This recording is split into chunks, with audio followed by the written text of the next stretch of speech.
I'm Penny Hatfield from UCA Outreach, and welcome to a Canvas Conversation with Sally Roden. Sally is a familiar face to many of you. She was a fixture at UCA for over 40 years, starting as an instructor, a director, an advisor, and an associate provost, just to name a few of her many positions. She wore lots of hats. Sally is with me today for a different reason. We're here to talk about an art exhibit at UCA downtown. Discover Sally Roden. I've had the pleasure of knowing Sally for many, many years. But for those of you who may not know so much about her, Sally, please tell us a little bit about yourself. Well, as Penny said, I started my career at UCA about 40-something years before I retired. And I got the position as technical director, and then I became director of forensics, and then I became associate provost and dean of undergraduate studies. And I felt that at the time and still do, that I really wanted to help students, and I wanted to help them succeed. There's so much that can happen if they have the degree and the doors will open for them. They don't know what's ahead, but they need to be prepared. So I certainly believe in an academic education. So that's how I started and came to Conway. And you were so instrumental in the lives of so many students at UCA. I know that I've always known you to be an artist in the theatrical sense, but not as a painter, although I suspect she's painted her fair share of sets over the years. When did you start painting and why? Well, it was an accident, actually. I was sitting in the kitchen, at the kitchen counter, and there was a workman there working on the washing machine and dryer, so I wanted to be close.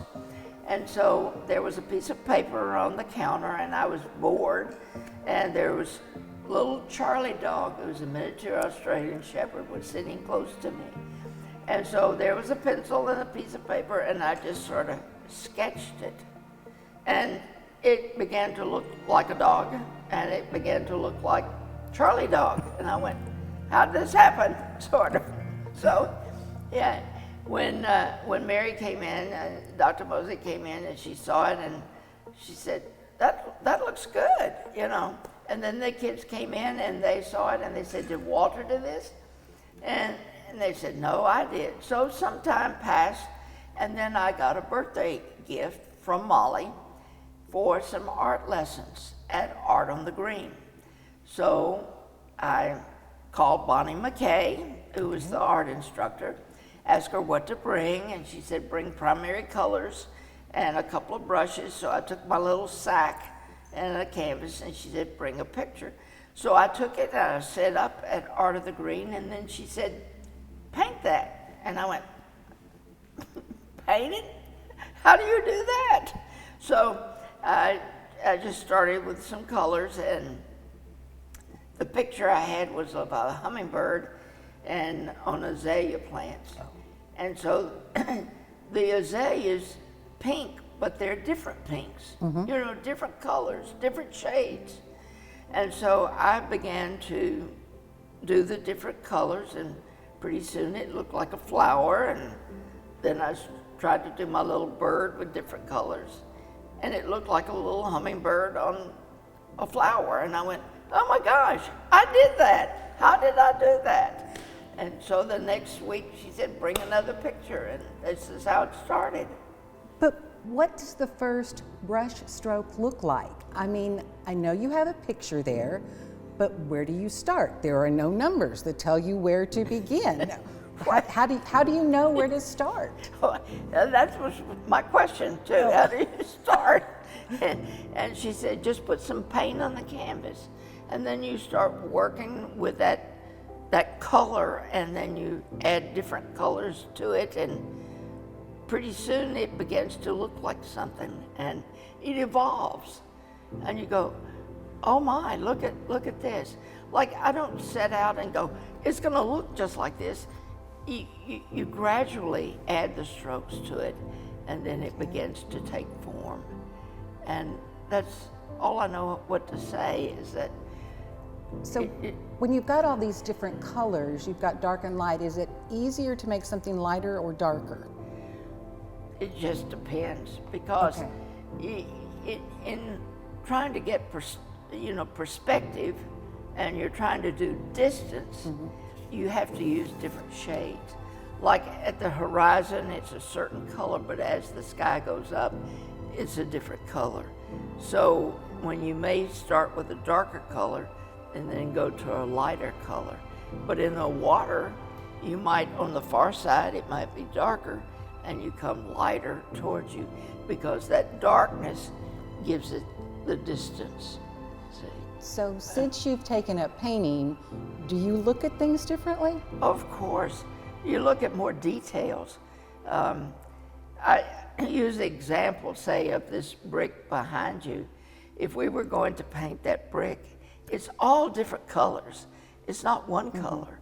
So you start out with basic, the darker one, and then in this case, I would add the lighter on top of it, like that. So, but yeah, more detail. You look at you look at things about how they are positioned, or the distance of the colors. We talked about this plant. If I were going to paint this, I would start out with a darker green, and then I would go, of course, with the different colors then as it comes out, to make it, to give it the depth and the distance. So it just, you look at it and try to paint it. That's all I know to say. We've mentioned your friend Walter Mosley. Yes. He was a great painter, Yes. so talented. Were you influenced by Walter? Yes. The paintings, I'll say yes and no, because the paintings I was surrounded by were professional paintings. He was a professional painter. He lived in New York. He went to the Art Students League, which is the oldest art school, and you know, he taught there and he helped there, and so yes, the paintings were very professional, but I never did think that I could do anything. And it was after he was deceased that I more or less started painting. And there are so many questions now. I wish that I had an opportunity to visit with him. So if you could ask him anything, what would you ask him? He always talked about, you have to be conscious of the light. Any painting that you do, you have to say, where is the light coming from? What is the light doing to your work? And I would like to ask him more about that specifically. As you look at things differently, and Yes. your paintings, and you are painting, you think about the light and how it's affecting it, where the light is coming from in your painting. Are you more able to see that now and understand what Walter was really talking about in some ways? I can see it to a certain extent, but let's say that I'm doing a landscape and you go, okay, it's bright daylight, you're outside, but that light changes. And so you think about, well, the sun is light, but that's not what I'm talking about. I'm talking about the light on the painting itself. And I'd like to know more details about that, how I did that. Oh, yeah. Like the shading of one side to the other side and so forth. But I'm not talking about, here's a bright light down on the painting. Right. So is there a particular medium you like more than others? Watercolors, oils? There is. Oil. I like oil painting. I tried, after I started, well, you can't take oil paintings around with you in your pocket, more or less, and paint. So I thought, well, I'll try colored pencils, and to take with me. And I tried that, but you can't shade it, to me, anyway, I couldn't shade it like I could with oils, or I couldn't mix the colors. I tried a chalk. Well, that gets all over me, and I didn't like that. So it's just my choice that that I wanted to do oils, and I didn't want to do watercolor because then you've got to have water and paper and whatever. And I admire people who can take a brush and take it across paper and water and do watercolor, and it's beautiful, but it's not for me. So oil is just what I've chosen. Okay. Well, we're Facebook friends too. So I've looked at your posts on Facebook and your On the Easel posts. I've seen a lot of landscapes, a lot of nature. Is that what you prefer to paint? Well, right now I'm preferring to do it because I can't do people. They don't turn out right, is all I can say. If I did a But person, you can do dogs. I can do dogs, but the thing about a dog, and I've done two that I'm sort of proud of, it's the eyes of the dog that you have to capture.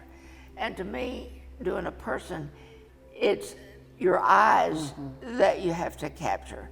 I can do a head, I can do eyebrows and so forth, but if you don't capture the personality in the eyes, I think you miss it. Oh, yeah. So I've tried a couple of people. The other thing that I have found trouble with people is the skin color, because your skin is not just one color, it's different colors, and it's not pink, as you say, draw a pink person.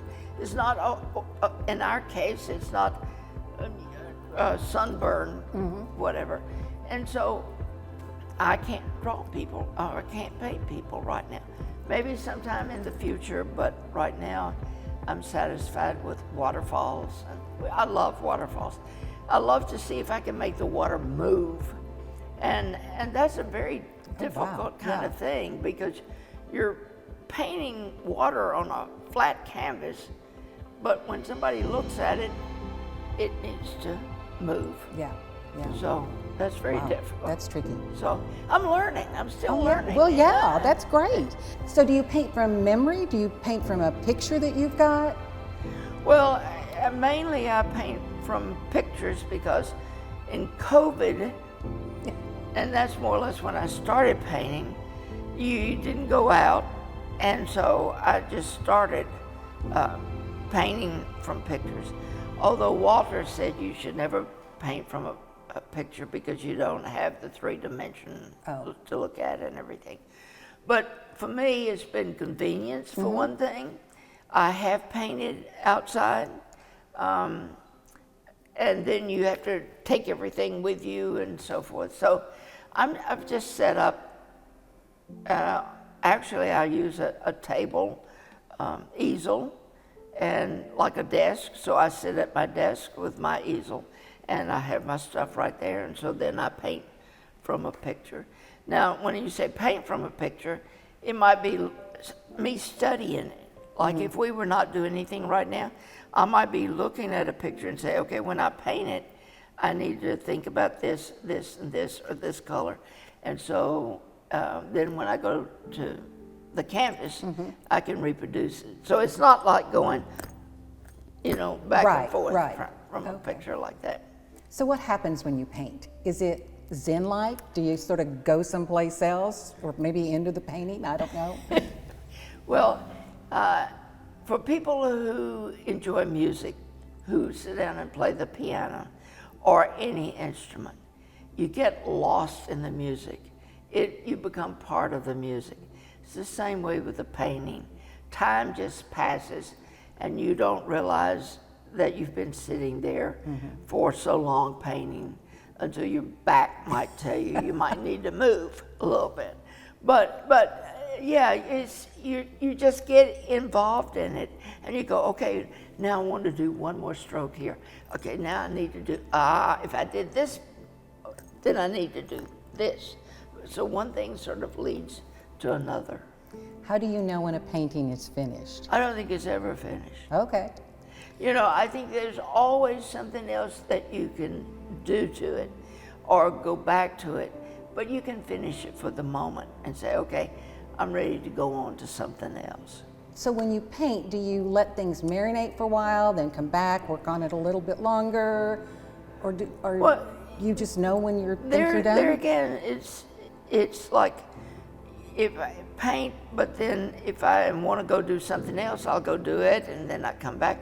And sometimes I get up and walk away because I need to give it some distance, and come back, and then it looks a little bit differently, or I go, okay, now it looks okay.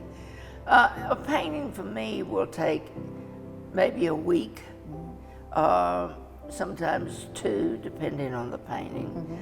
But I don't keep it on the easel for a long time. I'm gonna do it, and then once I start something, then I want to get back to it. You know, like I want to finish it. You know, I want to get. But then you can go too fast too. So it's learning. I'm just learning. I mean, this is so new to me. Well, I just think it's great that you are doing this. You're learning things. You're learning talents you didn't know you had, and I just think that's fabulous. Well, I just think one of the reasons that I'm so excited about the show is I want people to see that when you retire, you need to find something else that you can do, that you want to do, that you love to do, that you just don't go and sit and read and do nothing. Well, reading is doing something too. But, you know, you don't know what you can do until you try it. Well, that's true. And so I think you need to get out and try things. And it's exciting to me. It's a whole new world, actually. So we share a background in theater. So what I want to know is, you always have a little bit of nervous energy opening night.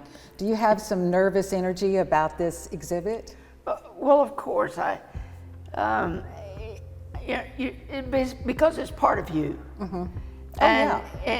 And if you are writing a book or you're writing a story or short story, anything, it's always like you're putting yourself out there. So yes, I'm putting myself out there, and I'm going, I want people to like it, of course. I want people to come. You don't know whether anybody's going to come or not. That's true. So you want to show what you have. You're interested in what they have to say about it as well. I don't mind critiques. You know. Oh yeah. That's the way you get better. That's right. That's right. And different eyes see things different ways. So yeah, I'm excited in different ways about having the show. Now, is this the first time any of your art will be on exhibit? No, the Conway League of Artists have they have a competition, and I've entered it a couple of times and got third place or good show or something. And then they have art around Conway, and they've had a couple of my pieces in the Chamber of Commerce. But this is the first one I would call a gallery showing. Yeah. You know? I mean, me. This is going to be my art, and I just hope that people in Conway see what, if I can do this, then they can do that. Mm-hmm. And I hope that UCA downtown becomes a real showplace for different talents within Conway. Yes. And I know I think we have a Conway League of Artists show maybe later in the year, and you're a part of that organization. Yes, okay. Yes, I am. So you probably need new and members. Just, I think I've been to 2 meetings, so it's new too. Everything is new. Well, that's great. Everything is new, and that's great. And discovering, that's right. Everything. We're discovering you in a different light, and Yes. you're discovering your own talents, and I think that's right. just wonderful. Yeah. Thank you so much for joining us. Well, it's been a pleasure. Gallery hours are Wednesdays through Friday from noon to 5 p.m. There will be a reception to which you are all invited on September the 9th from 4:30 to 6:30 p.m. here at UCA downtown. We hope you will join us for that reception. Come out and discover Sally Roden in a new light.